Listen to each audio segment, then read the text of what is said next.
Today we have a beautiful story of intimacy.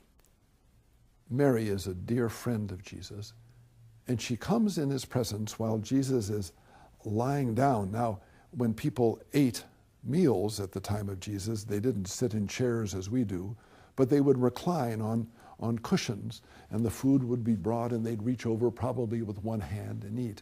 Well, Mary came as Jesus was stretched out into what was probably an open area of the food, and she came to his feet, and there, with tears and with wiping of those tears with her hair, and the anointing of Jesus' feet with a very expensive oil. I don't know about you, but that's a very, very intimate, a very tender experience.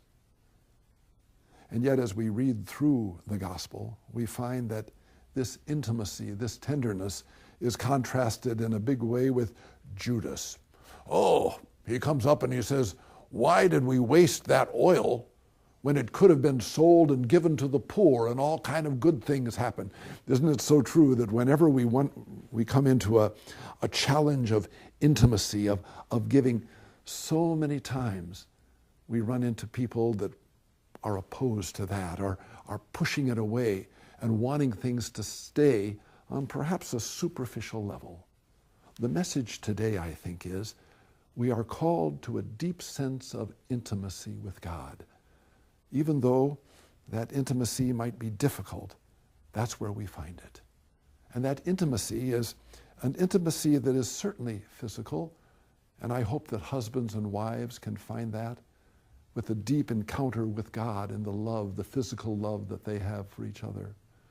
But also the intimacy that we can give as we share our minds, as we share our hearts, and we share our souls with those that are close to us.